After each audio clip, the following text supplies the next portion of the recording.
All right.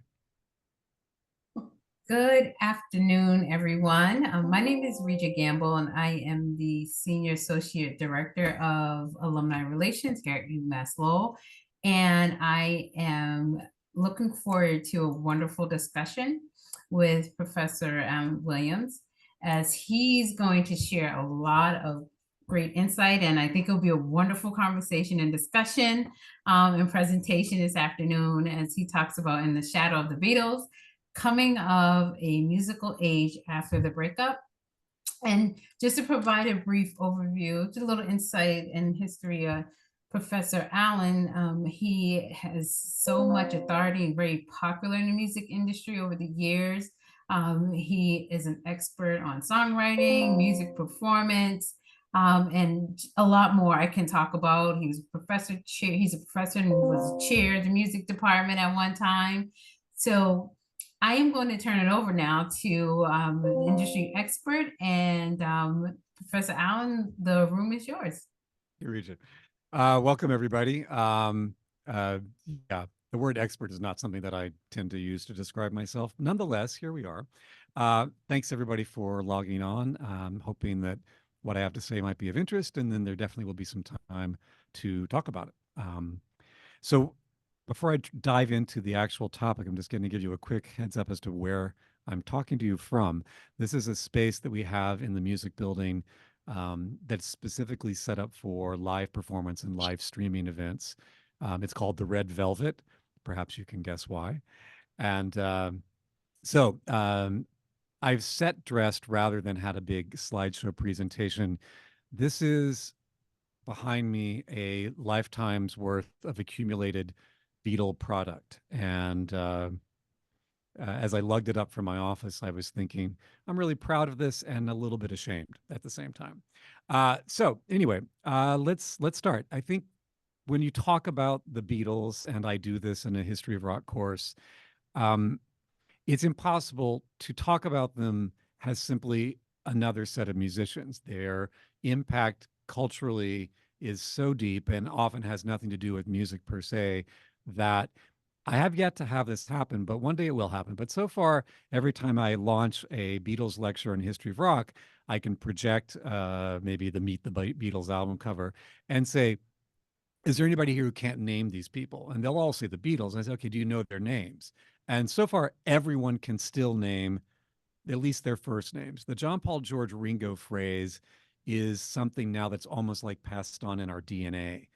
Um, this is a fabulous thing in terms of emphasizing the importance of the Beatles, but it also is problematic because it makes it more difficult for us to sort of get at, well, what are they just doing musically, or what has it meant to different audiences over different periods of time? So let's just say the Beatles are big and important, and you all know this, which is partly why you're logging on to this talk. The other thing, though, is that as history goes on, then the Beatles become part of that history. And in many ways, our understandings change over time. And as people encounter the Beatles for the first time, they're encountering them as an historical artifact, not as a vibrant, still developing, unknown mystery. What will they do next? Well, that's been answered. And that frames it very differently. So I'm going to talk a little bit about my experience becoming a Beatles fan and what that meant to me. But when I became a Beatles fan is the crux of the presentation, which is to say, 1973 is when I became Beatles aware, and in large part, for these are the CD versions. I'll put it closer to the camera and you can pretend that it's vinyl. But the ubiquitous red and blue albums, the greatest hits compilation that was issued in 1973, was a way of introducing Beatle music to theoretically newer audiences. But it was also, of course, a way of wrapping up the entire Beatles story in handy, 4 LP packages. Um, One of the things that a greatest hits package does is mark that demarcation in time. So my wife, who is older than I am, was one of the generation who watched the Beatles debut on Ed Sullivan. And for her, the Beatles were a living, developing, constant presence.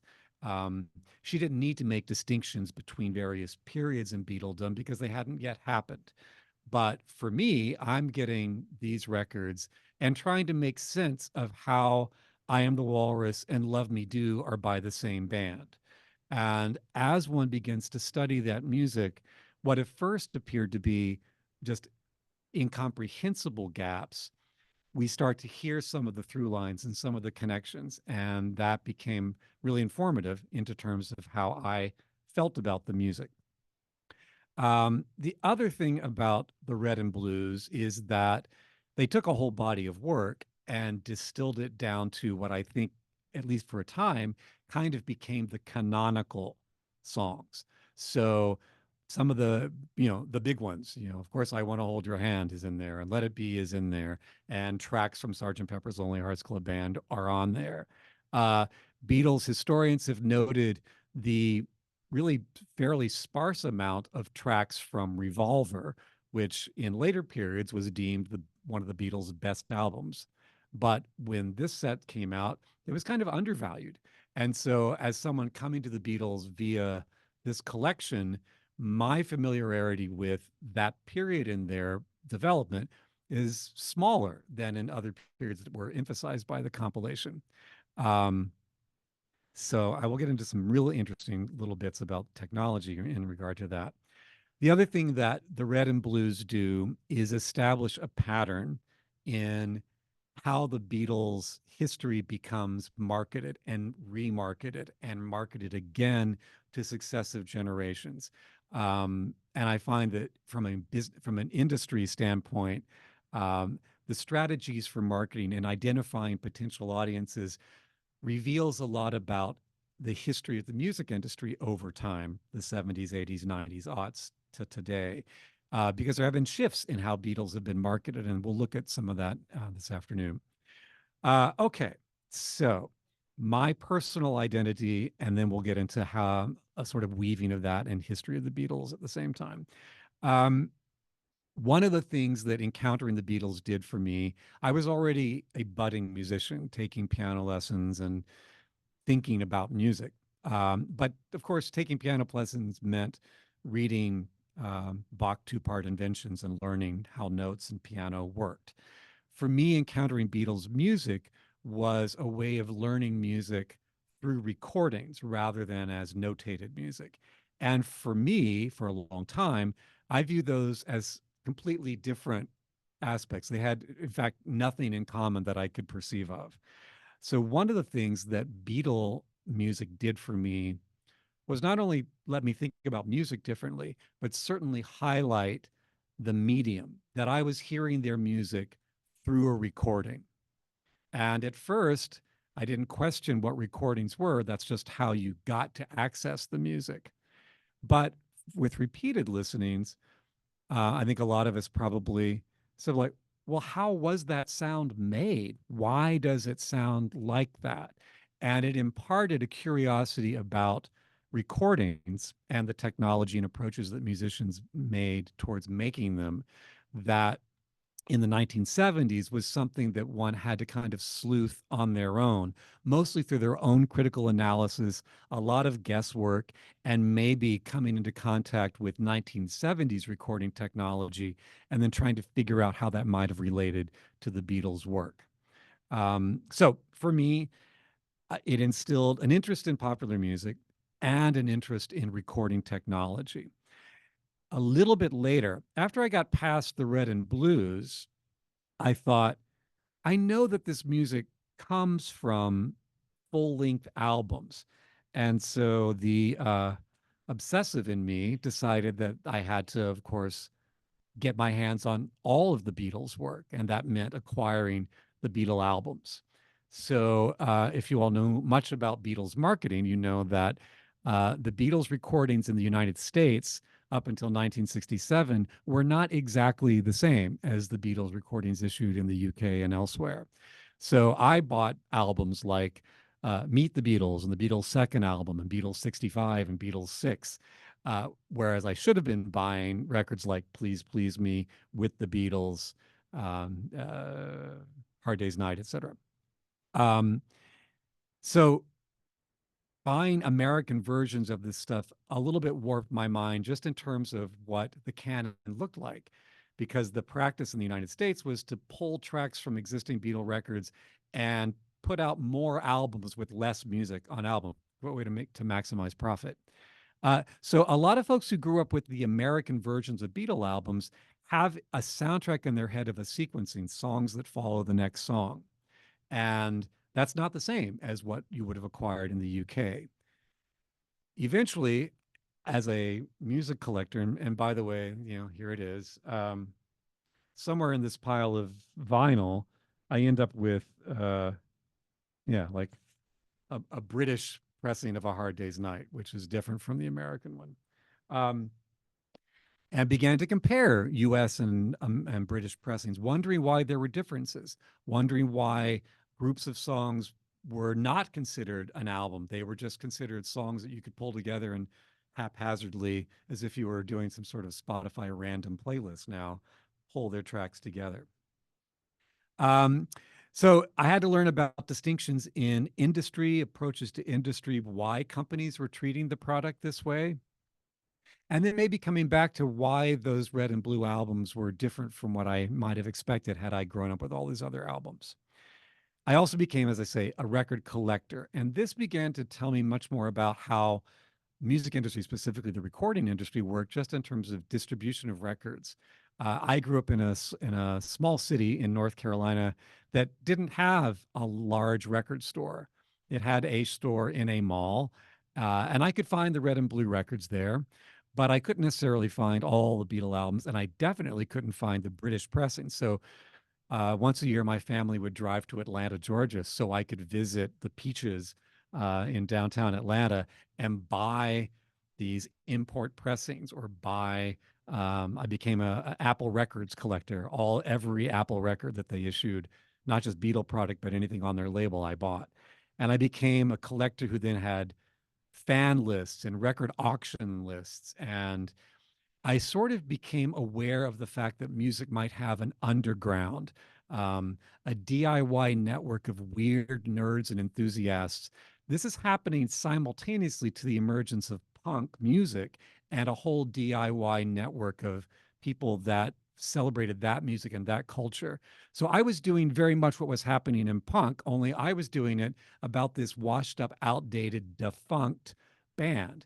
It's hard to think of the Beatles as an underground secret, but in the mid 1970s, the Beatles really weren't what was happening. So I thought, in some ways, ashamed that I was getting really into a band that nobody cared about. But like a good teenager, I also felt, okay, a little snobby about I was on to a secret that none of the other friends that I had knew about. Um, so I acquired the sort of the stature of having knowledge that not everyone shared, of possessing albums that not everyone owned, sort of discarding for the fact that no one wanted that knowledge or those albums, and then trying to reconcile where I stood with my contemporaries, both in terms of musical taste and in terms of experience. This is something that happens for every generation who encounter the Beatles because of the ways in which the Beatles are presented to them. They may be part of a moment that's important at that time, or they may be discovering something that none of their friends are really talking about. And that's a parallel experience that I think is unique to post Beatle breakup timeframe. The harder part for me, and for those of you who grew up in the 70s, is that the Beatles as a band ceased to exist. But the Beatles as human beings did not cease to exist and, in fact, maintained solo careers. So it was not that Paul McCartney was absent from the face of the earth, but rather Paul McCartney was making a music that I could hear on the radio that wasn't Beatle music and that McCartney was acquiring fans that might not be Beatle fans. There was sort of the running joke of, hey, did you know that Paul McCartney was in a band before Wings, which for a Beatle fan is incomprehensible and is probably not really all that true in terms of, I think most people still knew about Beatles. But there is a ring of truth to the notion that by the late 70s, Paul McCartney, as a commercial artist, was certainly selling more product than Beatle product was selling at the time. This then brings in how do we reconcile our love and affinity for the Beatles canon with the, let's be honest, uneven quality of the solo work that we were getting in the 70s. Um, so we think about John Lennon. John Lennon's first forays into solodom were weird esoteric records that he made with Yoko. And then finally, he got around to doing a legit solo record of songs. And that album was Plastic Ono Band, which in many ways is his way of disowning the Beatles, or at least disowning all of the trappings that surrounded Beatledom. Famously, the song God concludes with or builds up to the I don't believe in Beatles line. So for Lennon, distancing himself from the Beatles and all of that history, which he saw, I think, as baggage, was important. And he made the biggest break musically in doing so. Plastic Ono Band is revered by rock critics, but didn't sell a lot of records because it's challenging music. His follow up album, Imagine, is the one, of course, that did sell and has the anthemic title track. And I think a lot of John Lennon fans that come to his music post Beatles can accept Imagine as okay, this sounds like the John Lennon that I would know from Beatles music. Plastic Ono Band, less so. Um, but then John's solo career becomes much more uneven as he moves to the United States and loses, I would say, to some degree, his focus. Um, right out of the box, the real big winner in the initial Beatles breakup, as most of you know, was actually George Harrison, the quiet Beatle. Or maybe we could say the quieted Beatle, the silenced Beatle, because George famously had trouble persuading John and Paul to include his material on Beatle albums. And it's a sad truth that even when they did allow George to have tracks on Beatle albums, John in particular often doesn't appear on them. He couldn't be bothered. Paul, who was always much more of a cheerleader for Beatles, is always happy to help George out, but John would just not even bother to show up. So we get to Harrison's output, and of course, that comes out in the massive. Oh, here it is. Look, it's still massive. Box set. Whoops, that's the greatest hits from Capitol. Here, All Things Must Pass. A thick box came with 3 albums and a lyric booklet, and it's you know, a sizable package. This this album is something that I did buy fairly early. It might have been one of the first Beatles solo records I bought, partly because its packaging made it seem worthy of the Beatles legend.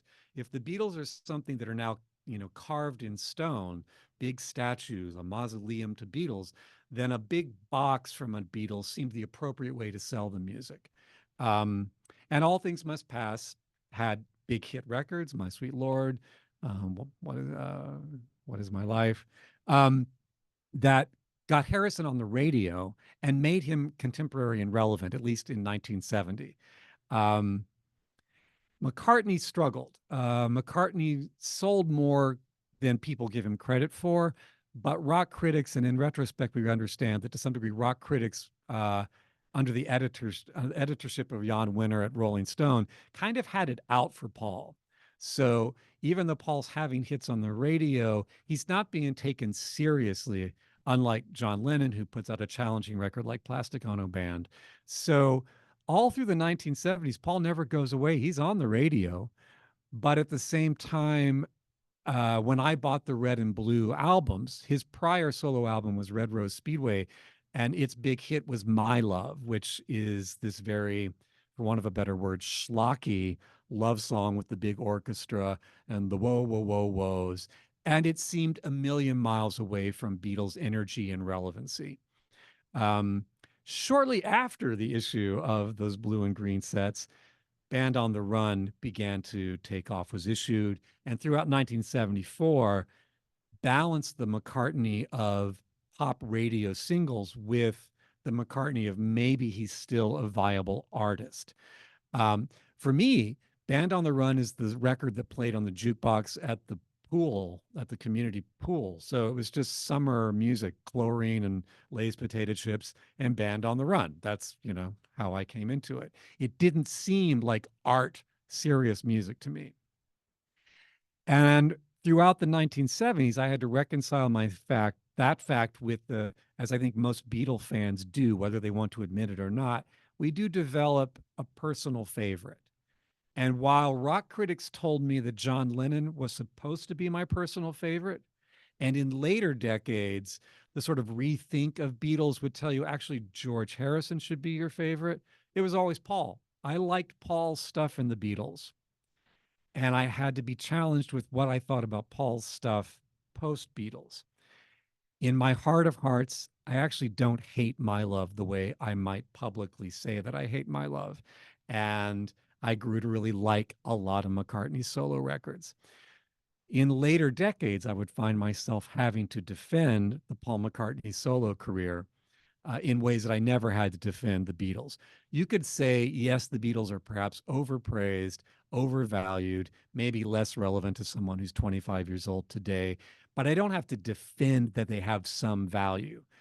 But if I were trying to sell a current 25-year-old on the Paul McCartney solo catalog, that's a harder sell. That said, there's of course retro assessments of his work, and this is something that time does. It reassesses our value. The weird one was Ringo Starr, who churned out a whole bunch of pop hits.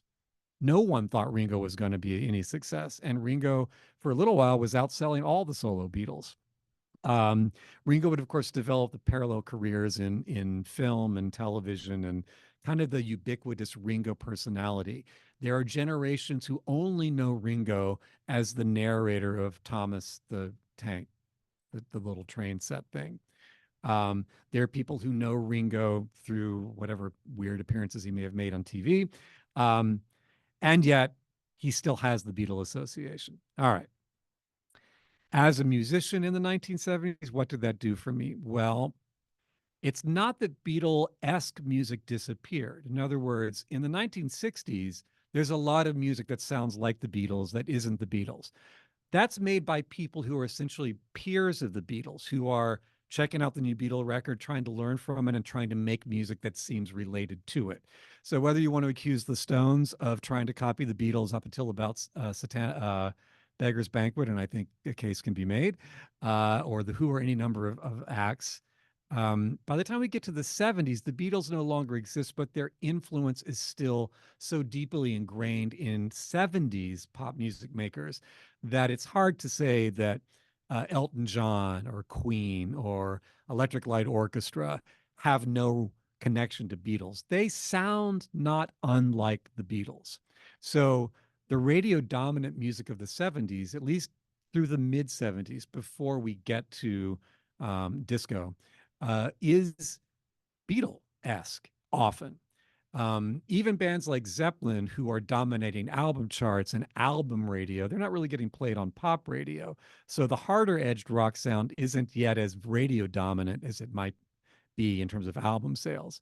But even then, we can still look to late period Beatle tracks and say, well, that sort of isn't "I Want You, She's So Heavy" kind of like 21st Century Schizoid Mag? Is the birth of Prague embedded in Abbey Road? Is Helter Skelter the beginning of hard rock and metal?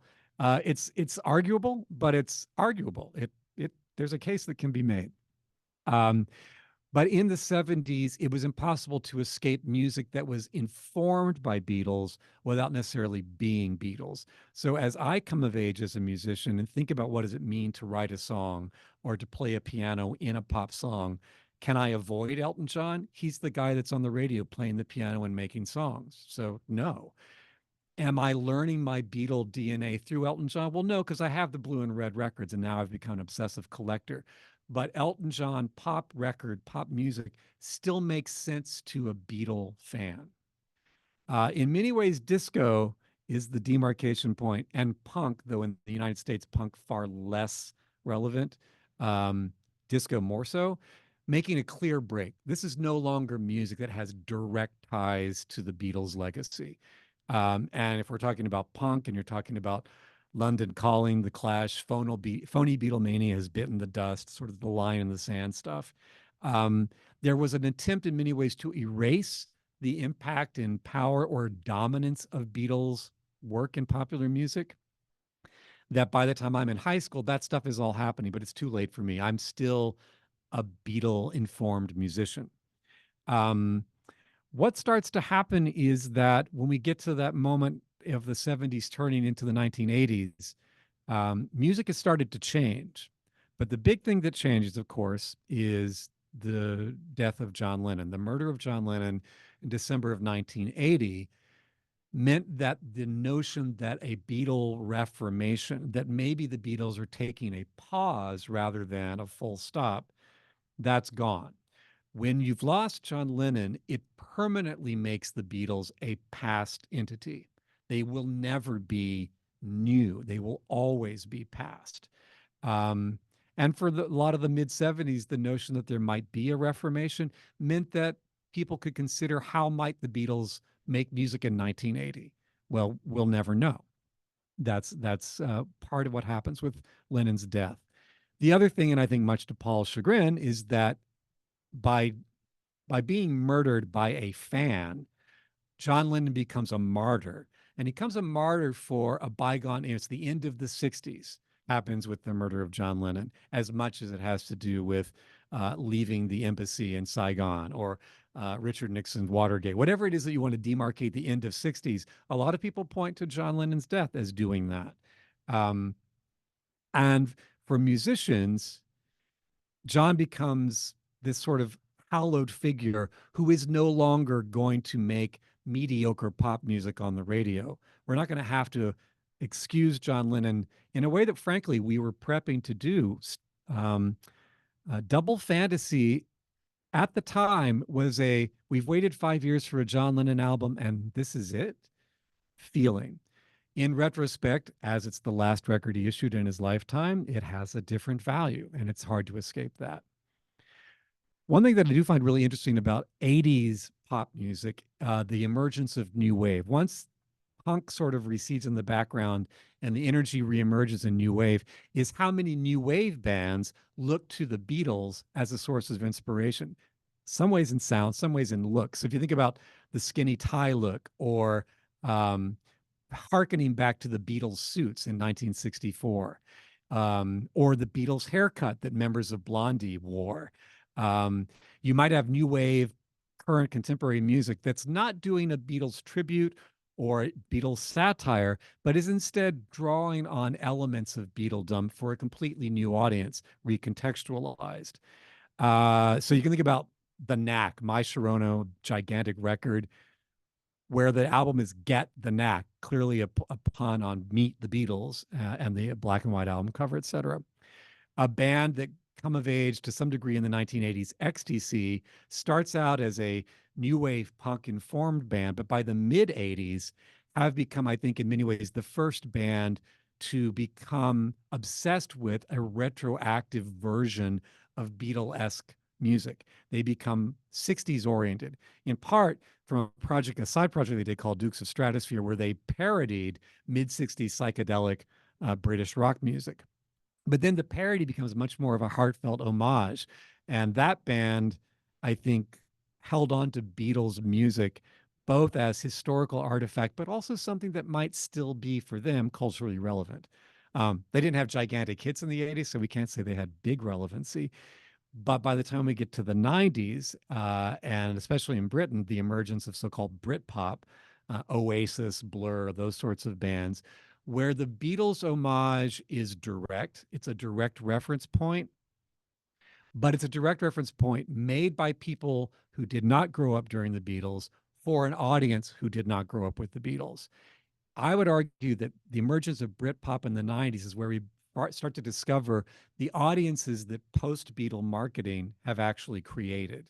And when people are like, after all, what's a Wonderwall? Well, we know what a Wonderwall is. That's the name of a George Harrison solo album, the soundtrack to a film, Wonderwall Music. Beatle obsessives will know this. They knew what Wonderwall was. And Oasis knew that their generations of people might actually do know that reference point. Um, Oasis has just announced their Reformation and tour, so there's a little buzz about that band. But if we think about it, we are now 30 years on from Oasis in the same way that the Oasis was 30 years on from the Beatles. Okay.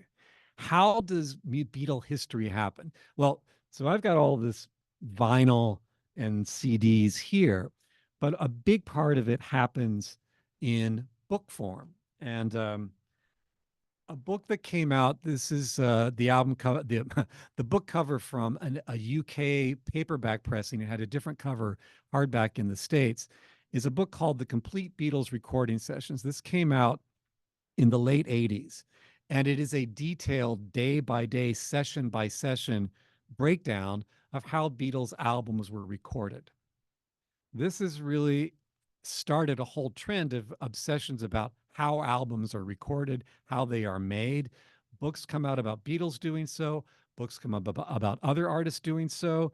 Television documentaries come out about the making of classic albums. There's a whole series the BBC puts out. Um, and parodies now about making album behind the scenes footage. That book started a trend in obsessive Beatle detail that was less about the Beatles as cultural artifact. What did they wear? Who were they married to? Who were their gurus? Where did they go? And much more about, can we pull apart their music? And interestingly for me, there's a great deal more written about the Beatles as recording artists, pulling apart the recordings, than as composers or performers. There are definitely books that do that. But for someone like me who wants to learn, what's the riff to Lucy in the Sky with Diamonds? Can I play it by ear? Why, yes, I can. Then what keyboard are they using to make that sound? Because it doesn't sound like a piano and it doesn't sound like a harpsichord. And what is it? And then to find out, well, it's the Lowry organ, a Lowry organ, like a home organ that people would like. These are the kinds of details that one can discover in the late 80s and the 90s and the aughts and beyond. Those types of sounds will eventually get packaged as samples. You can buy collections of samples based on different Beatles periods. So you wouldn't need sitar sounds, we've got that. Got some tabla sounds, we've got that. You need that mellotron flute, yes, we've got that too. And we market Beatles technology for budding composer, performers, creators in the same way that we market Beatles as iconic legacy, listen, buy, wear Beatles history. Um, I think that becomes very interesting to me is how many people have an understanding of Beatles history. Where did you form your understanding of that Beatles history? Might be word of mouth, might be discussions with friends, but and this is pre internet, it may have come from a wealth of these kinds of books that fed a growing market of people with an insatiable curiosity about the Beatles in general, and then about specific niche aspects of Beatledom. That industry continues to grow and starts to feed upon itself so that successive issues of Beatle recordings become known. Wait a minute, there's an audience out there that wants to know more about them. Maybe they'd be interested in instrumental takes or alternate mixes. Maybe they'd be interested in those sorts of things. That takes me to, I could do it with a book, but let me do it with this. This is a Blu-ray, or is this the DVD? I bought them all. This is the Beatles anthology. This comes out in the 1990s in many ways as a means of reclaiming the Beatles' history and rewriting the Beatles' mythology by the Beatles. They're tired of all these other people writing the books. And McCartney has several songs critiquing people who write about Beatles. What do you know? I was there. Well, it turns out that Paul's memory is as inaccurate as all of our memories are, and sometimes it's actually the authors who are probably more accurate. Nonetheless, the anthology is a conscious attempt at recreating your own mythologies. And in terms of its television broadcast and its issue of recordings, it was a first attempt to pull back the curtain that some of these books had opened up to say, look, there's all this recordings that you could actually hear and learn from.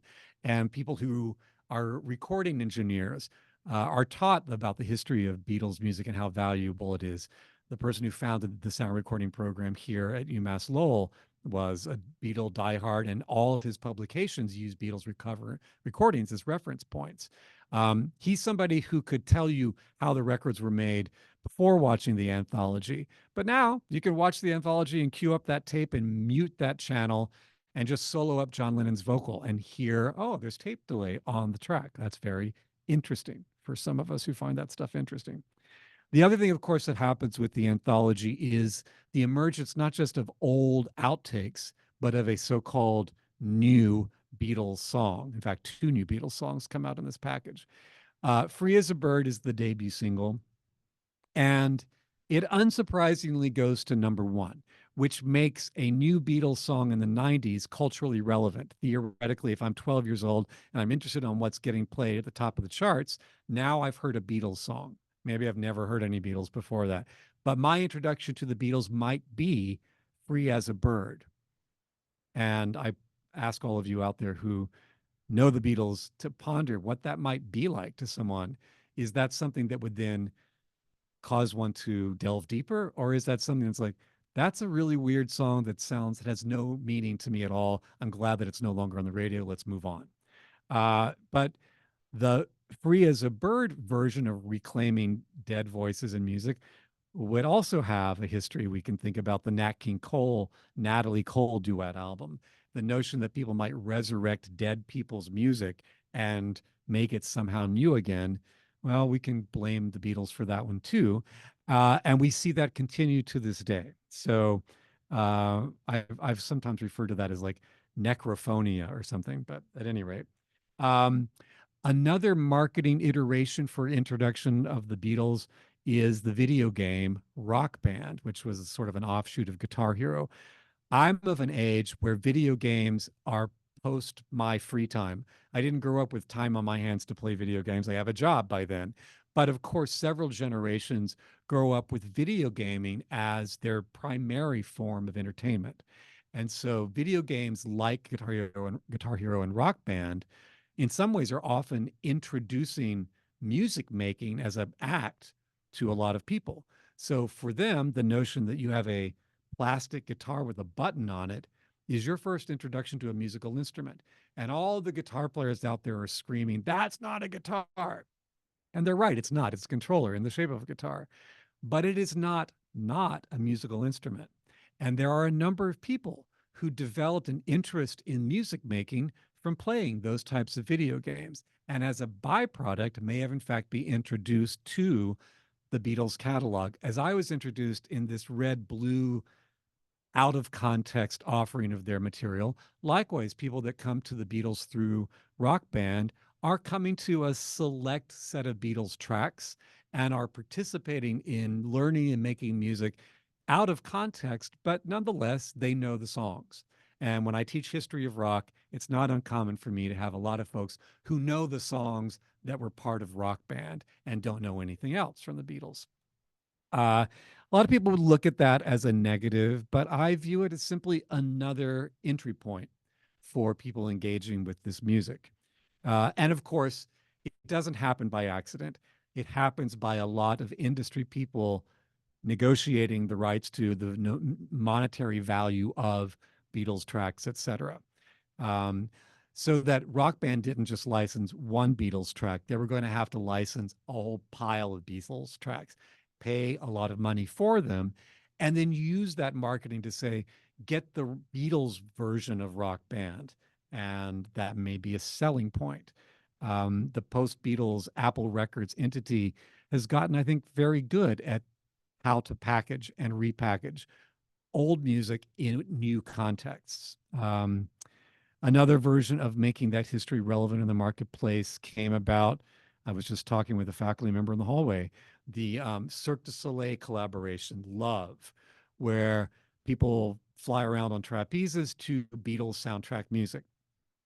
Of course, it wasn't simply let's play some Beatles songs, but rather, can we engage the Beatles estate? Can we engage people who have connections to that music to rework that music and make it fresh and new again for a multimedia interactive theatrical presentation? George Harrison famously liked Cirque du Soleil, so he was the entry point.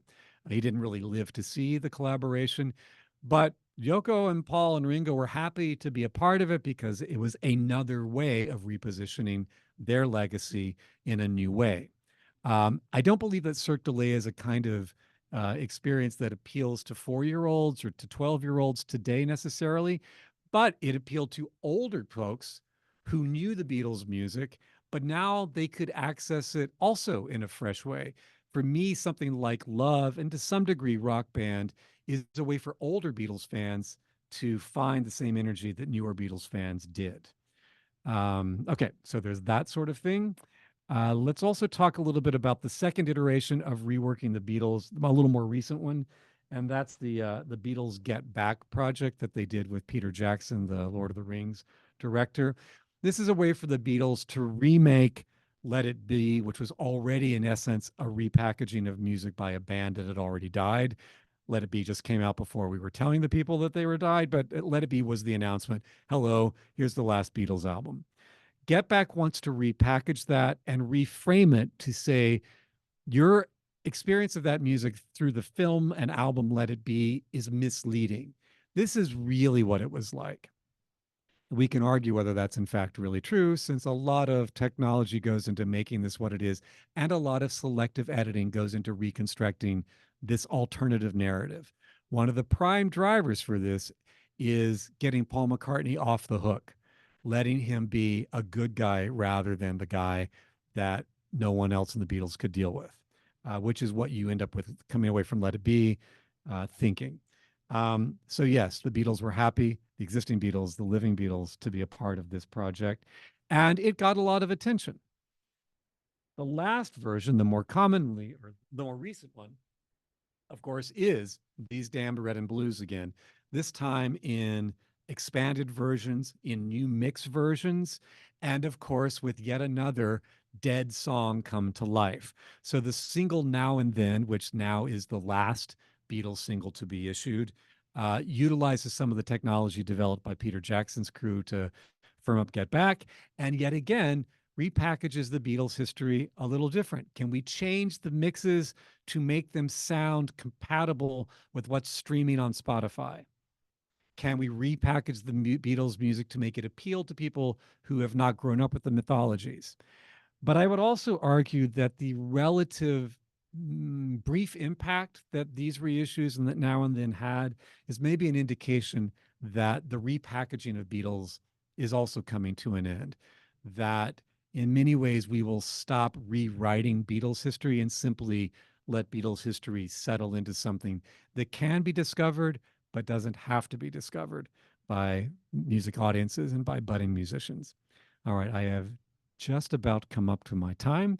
So let me just say thank you all for logging on and to thank Reja and the UMI Alumni Office and Ramon Castillo for setting up the Red Velvet, Jesse and Prince for being my crew on making this happen. And now I'd love to get some questions, some comments, any discussion that you all want to have. I'm going to look, my eyeballs are going up because I can see some of the folks here that are writing here. I see one comment on the chat just about the participatory nature of being at the Love staging in Las Vegas, and I love that notion that you sang loudly. Um, why not, right? But I might have been the person sitting next to you going, okay, but good for you. Do other folks have thoughts they want to expand on this? I'm assuming most of you are like me, of my age, maybe a little older, maybe a little younger. And in some ways, I'd be curious to know what your experiences are in coming into contact with this music. I think just open up your mic and shout at this point. Uh, Alan, this is Frank Yes. Hi. Smith, yeah. Hi, Frank. Hey, so I was in the sixth grade when the Beatles came over with the beginning of the British invasion, and and I currently have a vinyl record collection that includes all of the Beatles, not all the compilation stuff that came in the U.S., but all of the Beatles uh, material that came out. Hmm. And so I really appreciate it. I love listening to everything that you just had to say. It was really fun. Thanks. Just to reminisce and kind of go through it, and to be thinking about as it got older what that really meant. I mean, I had Band on the Run running on my 8-track player underneath my Chevy Impala, back and forth to the Cape that whole summer. Um, Perfect. so what I was willing to offer is wondering if you have any questions for somebody my age who's a baby boomer who was there when they came over. From all of what you know about, do you have any things that you wonder about? for someone like Um, me experiencing that. Absolutely. I love the, just even talking about 8 tracks and Band on the Run and that time period because that feels very alive to me. Um, yeah, I think so did the Beatles inspire you to want to make music or did they inspire you to just connect to music? Well, they definitely inspired me to make music. I still play the guitar with all my old college buddies and stuff, and banjo and a few other stringed instruments. Great. But I mean, the thing that I remember as being in the sixth grade was we had the family stereo that we all chipped in our Christmas present, allocations for. And my sister had the Meet the Beatles album when it first came out. And if I ever had the opportunity to find myself at home alone, I would mop down my hair with a comb. I would grab a spoon from the kitchen, spoon, and I would sing along with all the songs on the thing. So I think part of that, there are other influences that got me interested in playing music. Sure. But just playing air guitar with the Beatles, certainly something that made me say, "Wow, this is really fun."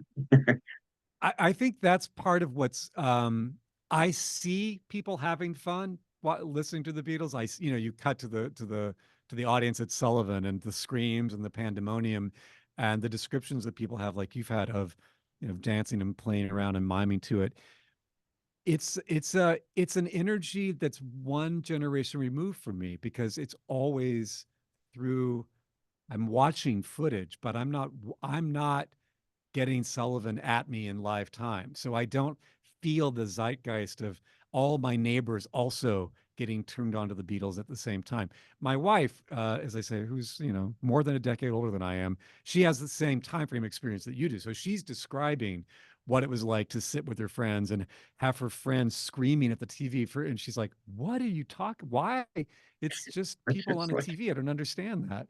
Um, but I do think that one thing that distinguishes that moment is that it's been frequently mentioned by writers is that the Beatles' appearance on Sullivan, half the people screaming wanted to marry a Beatle, but another large chunk of people decided they wanted to be a Beatle. And I want to get an instrument and I want to make a noise and I want people to scream for me. And I think that obviously Elvis had had a similar impact on the Beatles themselves or Little Richard or people that they could see and use as models. But it's also a technological moment that for a show like Ed Sullivan to be broadcast live meant that before the Beatles are on Ed Sullivan, there's a small handful of people in the United States who've heard of them. After the Beatles Sullivan appearance, it is part of general discourse instantly. It's happening in real time, and it has a major impact in that regard. As we come to more internet ways of people accessing popular culture, it's not really time stamped. There's not all that much that happens at this moment, and everybody pauses Netflix, gets up and makes a sandwich, and then comes back. They don't miss Paul. I'm not going to move from my TV because Paul might come on. They don't live like that. They don't have to access. I'm thinking a little bit about it's not relevant anymore, but Pandora, which was a sort of an alternative to Spotify. The way that you would operate Pandora, of course, is to enter in an artist that you wanted to hear. And then it was supposed to use not an algorithm of who likes these songs, but rather what musical elements might be shared. So if you typed in Beatles into Pandora, my question was always like, well, what Beatles do you expect me to want? Do you expect me to hear things that sound like She Loves You or things that sound like I Am the Walrus? Maybe it's things that sound like Blackbird. Maybe it's things that sound like Revolution Number Nine. How do you know what I mean by typing in Beatles? How is Pandora going to interpret that?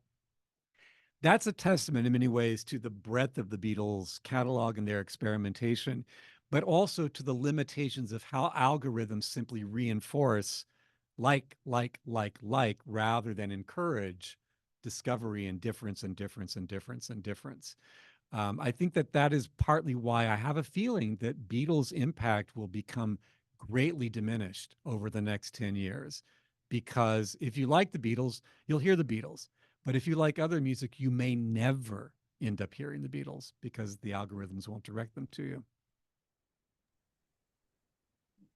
We have some questions that have been Yeah. coming through the chat, which is great. Yeah. The Lucas family, the question is, do you think that John was the leader of the group until Sergeant Pepper?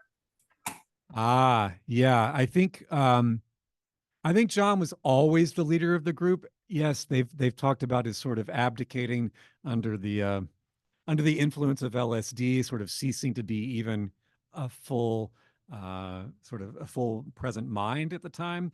But I don't think that we could say that the Beatles never bowed to John. If John said no, then no was the answer. The what happened, I think, in Pepper is John just stopped talking a lot. We even see that in footage from the Get Back sessions. I would also argue that John was terrified of Paul McCartney.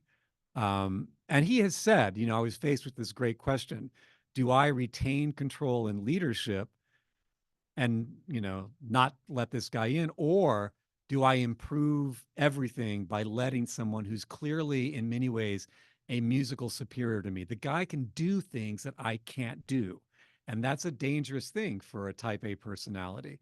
um, I think the tensions between John and Paul, not just in terms of friendship and those sorts of things, but even in just terms of how they assessed one another's musical value, I think that John was as terrified of Paul as Paul was terrified of John. Paul always knows that he can open up his throat and imitate Little Richard, and that John cannot do that. He always knows it. And if he wants to one up John, and the John claiming that he's a real rock and roll singer and Paul does yesterday, he says, "Oh, yeah, well, let's try Long Tall Sally, John. Let's just see." Everybody knows those qualities are there.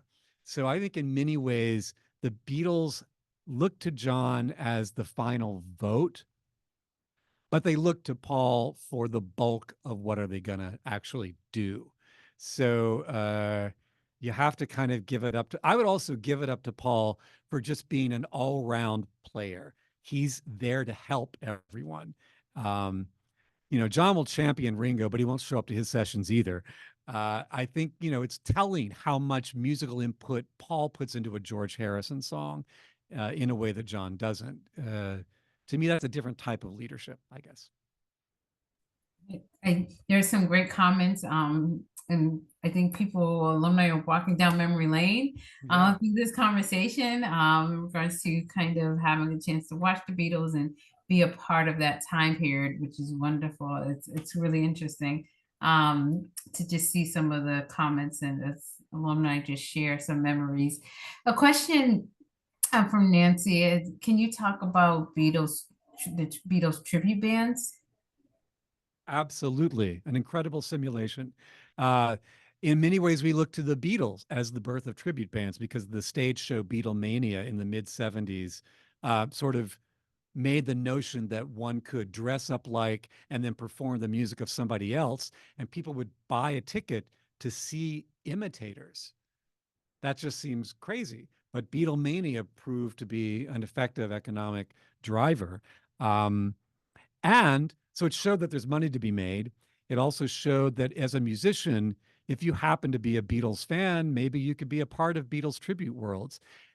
In the Boston area, we've had a number of Beatles tribute bands, and the main one that both comes to my mind and is escaping my mind featured Brad Delp, who was the singer from the band Boston before he died. And that band, which I think still carries on, uh, also somebody's probably going to can fill it in from the chat for me, but that band did a couple of things. I think it gave an avenue for older players in the Boston scene to still get to go out and play shows and to make music that they clearly had a connection to. um, and you could follow a tribute band in the same way that you can follow the real deal. um, I think in some ways tribute bands are interesting because they can cherry pick all the best moments. They can be your ideal Beatles song, period to period to period, or they can focus on a certain type of period. And you don't have to necessarily slog through, for want of a better word, you don't have to listen to Don't Pass Me By, which is one of my least favorite Beatles songs. Sorry, Ringo.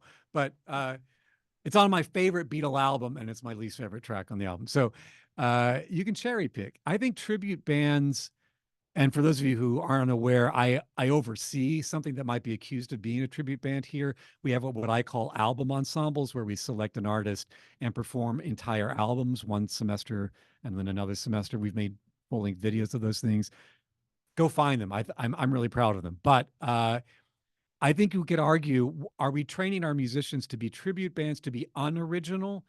And my answer to that is we're simply educators, and deeply immersing in the details of a recording or of a performance style is a way for a musician to learn and to grow. So I think tribute bands do the same thing for the musicians. I think for audiences for tribute bands, um, wouldn't you want to see the Beatles? And sure, it's the next best thing. And frankly, McCartney's voice isn't what it used to be. So you can go see McCartney, and there he is. And by God, there he is. And there's going to be fireworks, and it's great. What a body of work. But a tribute band might actually give you more Beatles-ness than Paul himself can generate. Thanks. Your question came in from Justin. What are your thoughts on the upcoming November release repackaging of the US albums as yet another way of putting another section of Beatles history in a better light? I'm not sure that they really do that. I think that in some ways, it's a history of ugly marketing, and the fact that they're going to try to sell those things yet again makes me a little. It sort of parts out the evilness of the music industry, but at the same time, maybe it calls into question. There are people that have argued, and I can kind of see it, that the U.S. version of Rubber Soul is superior to the British version of Rubber Soul. Um, in the ordering of the songs and the impact of the songs. And it might be interesting to sit down and just listen to that particular order. The other thing that those packages are going to do is going to include Giles Martin's remixes of a lot of that music. And so this is something that is controversial in the world of Beatle fans and Beatle audiologists, as it were, is are these new mixes um, insults to the originals? Are they improvements on the originals? And of course, it gets really problematic because if we get to the US versions of those records, they were not only different songs and different album covers, but they were different mastering and sometimes treated to a lot of high end EQ and additional reverb so that George Harrison doesn't just go, everybody's trying to be my baby. He goes, everybody's baby in the US in a way that it's not that way in other listenings. Um, it feels like just a crass marketing move to me, but will I buy them? Yeah, probably.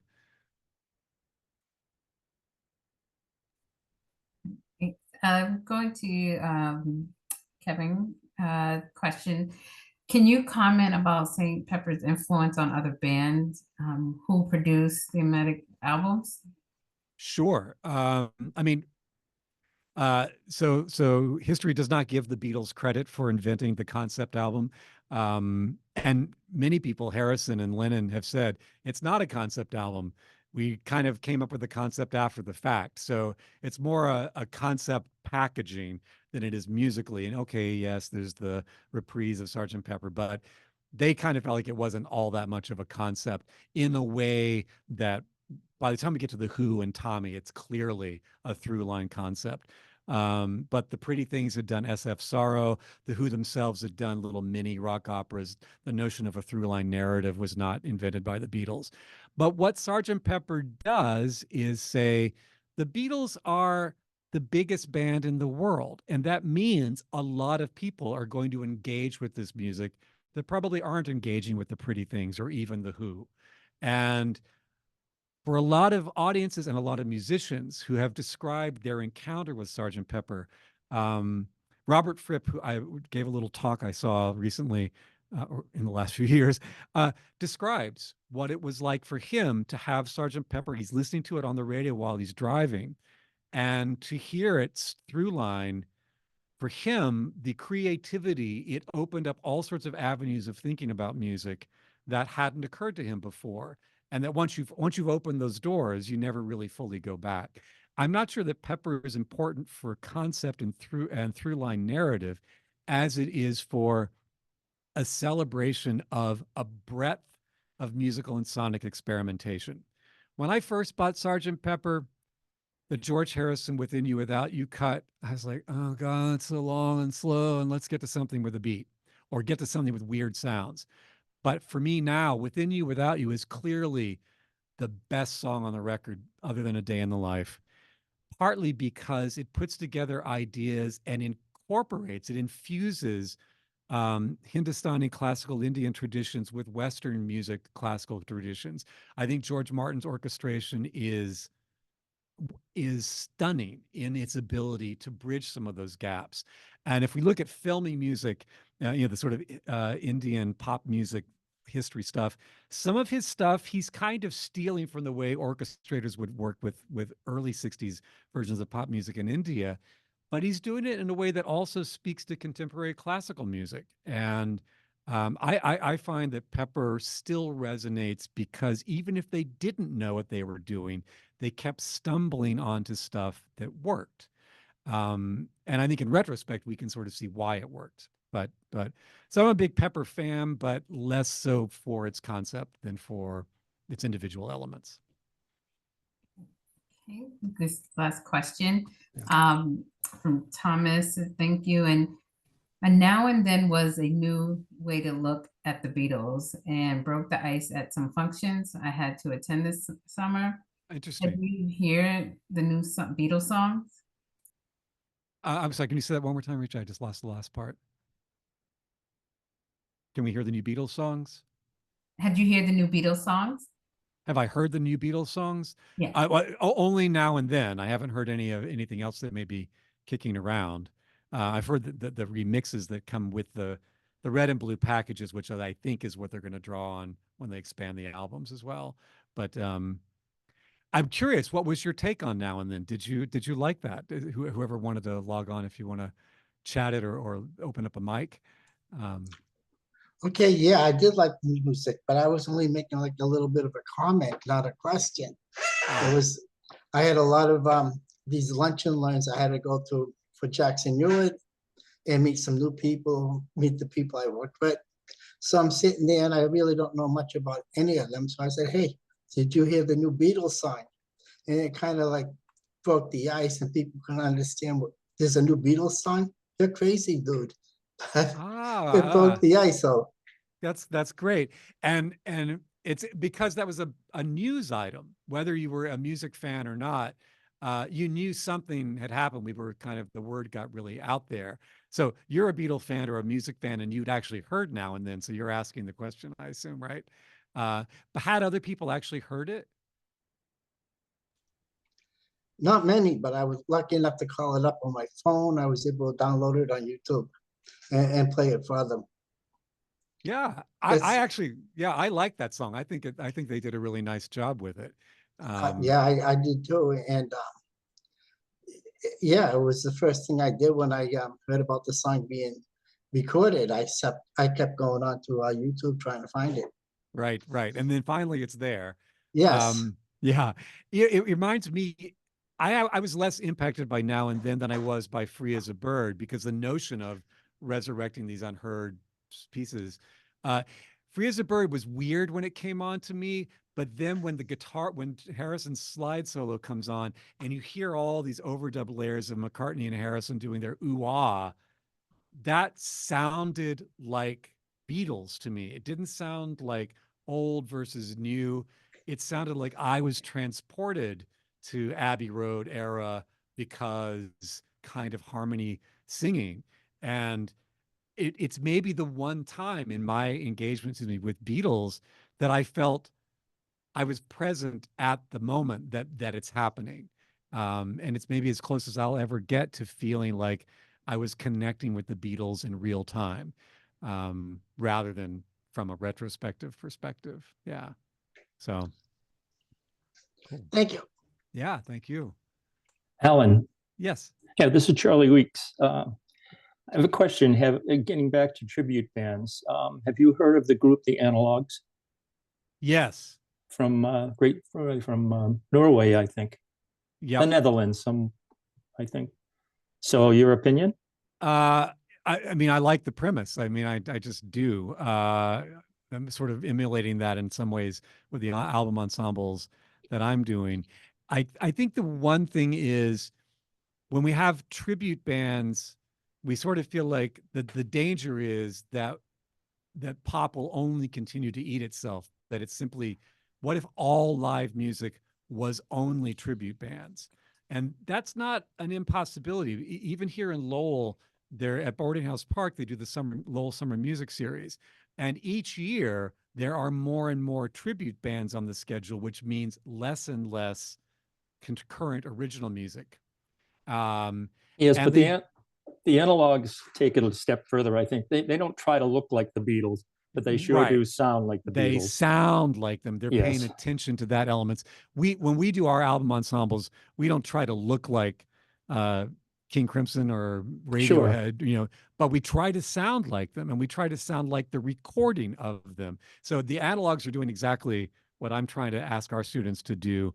Um, and they're doing it with that obsessive quality that both is informed by ear, but also by being able to read. Well, now what microphone did they use? What's the signal chain? Is that Fairchild limiter set to the right settings? All of that obsessive nerd detail is available to us. And then they take that stuff that they've heard about, read about, and know about, and then make it actually real again. And so, yeah, I love the notion of that project. And imagine there will be other people doing similar things. Well, I'm hoping they come to the U.S. They haven't performed here yet, but that's Ah, one concert I definitely would like to see. I didn't get to see the Beatles live, but and I in a would way, definitely go see this band. yeah, you don't need to see them look like the Beatles, but to Sure. have that, to close your eyes and have that Yes. happen. Yeah, Yes. I too would share that. I don't really need to see somebody in a Beatle wig. All right. Um, Exactly. that's great. Yeah, I love that. Well, thank you. Thank you. Anybody else? I see that there are a lot of comments in the chat window. I'm glad people were able to log on and express some thoughts, and hopefully all that can get saved as well. I think Rachel mentioned that we're going to record this and eventually it'll be archived and made available, so you can direct friends to it or just go back and read some of the things that are people had to say while I was going on and on, which is what I do for a living. But anyway, again, thanks you to everyone for logging on and being part of the conversation. It's really great to hear from you. Yes, thank you, Alan. This was a wonderful discussion. It turned into a great conversation at the end. And so, as Alan mentioned, that this will be available. You will receive a link for the recording following our talk today. So you can view it, feel free. And we will also post it on our virtual village community that is accessible to anyone who visits our alumni website. So you can view it there, along with other recorded conversations that we've had with our faculty members. So I'd like to thank everyone, and I hope everyone enjoy the rest of your day, morning, evening, depending on where you are in the world. And we appreciate you